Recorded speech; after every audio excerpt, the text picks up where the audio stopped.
maging high school ay Dolphy Quezon. Kaya ako'y nananawagan,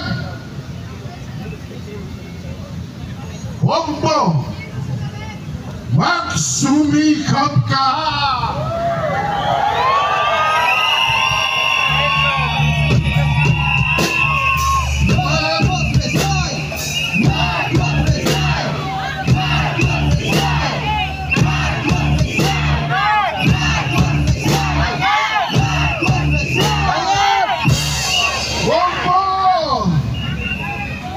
Mag-follicle test ka na!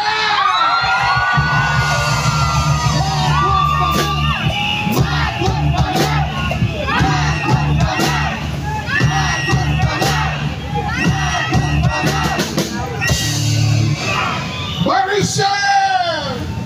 Umamin ka na!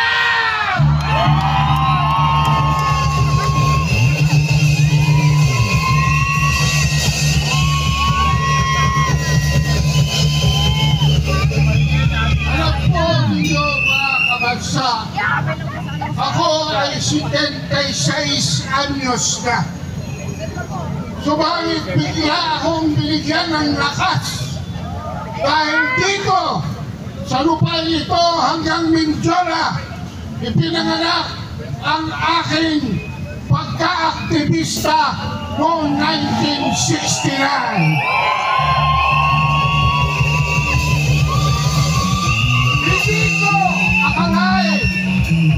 Sa tanda kong ito ay dadanas pa ang Pilipinas ng mas masakit, mas marahas, mas abusado, mas tarantadong gobyerno.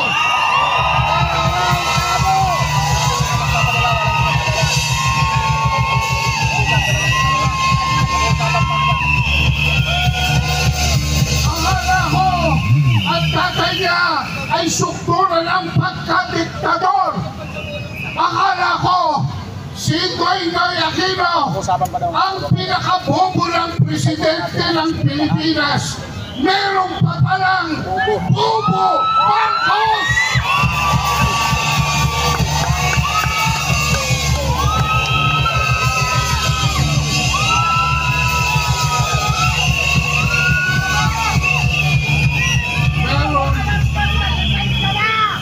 Meron po tayo tatlong digmaan ngayon. Kami po ay mga mamamayan ayaw sa digmaan. Tatlo po ang digmaang pinasasangkutan natin ngayon. Ang unang digmaan ay ang digmaan na nasa loob ng ating pamilya. Ang digmaan ng pangkabuhayan. Ang digmaan kung saan ang mga magulang ay hirap na hirap nang palakihin ang kanilang mga anak.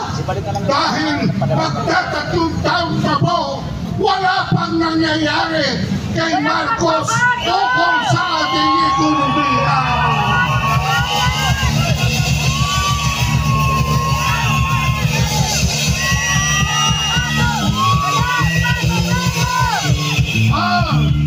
Pangalawang digmaan po ay nagaganap sa ating lansangan, sa ating kapaligiran, kung saan wala ng peace and order ang mga kapulisan ang siyang nagiging sanhi ng kaguluhan. Ang droga ay dumadami na naman. Ang mga drug lords nagtatawanan na sa mga politiko para sa darating na halalan. Yan po ang pangalawang digmaan na ating tinatahak ngayon. Marcos resign!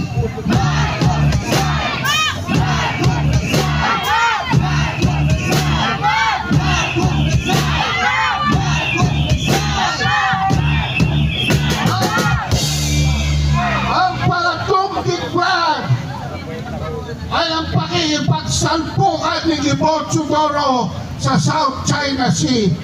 dahil ang Pilipinas po ay nakikipag-angkin ng mga teritoryong hindi naman natin. Pinaniniwalaan tayo na ating ang mga yan, pero hindi naman. Ang sabi nila, atin ito, hindi naman.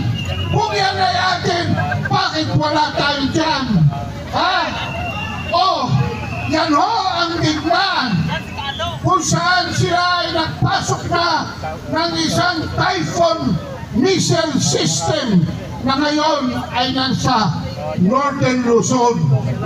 Yan pong Typhoon missile system na yan ay maaaring nagdala ng nuclear bomb 2,500 kilometers palabas ng Northern Luzon, papunta sa Malaysia, Singapore, Indonesia, sa Katimugan, papunta sa Kanluran, sa Laos, Thailand, Vietnam, Myanmar, at Cambodia, at patungo sa norte, sa China at North Korea. Kaya po tayo ngayon, dahil ang North Korea ay nakapagpirmahan na sa Ruso, tayo ngayon ay nasa crosshairs na. Tayo ngayon ay target na ng mga missile, hindi lamang ng North Korea, hindi lamang ng Russia, kung hindi ng China. Gusto nyo bang maubos lahat ng ating mga syudad sa pamamagitan ng digmaang nuklear? Pera ni Marcos tutulan! Pera ni Marcos tutulan! Pera ni Marcos tutulan! Pera ni Marcos tutulan! Mas malapit po sa ating kinalalagyan ang mga buhaya sa Kongreso ay nagsasabuatan na para i-impeach ang ating pangalawang Pangulo. Papayag pa kayo!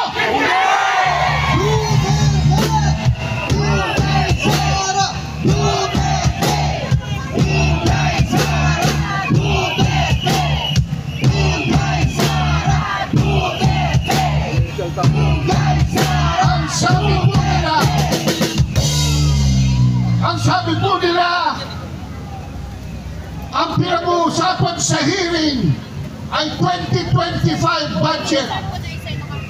Pero itong mga komunista sa ating Kamara, ipinipilit na pag-usapan yung 2022 confidential funds na sila mismo ay nag-akyat na sa Korte Suprema para desisyonan.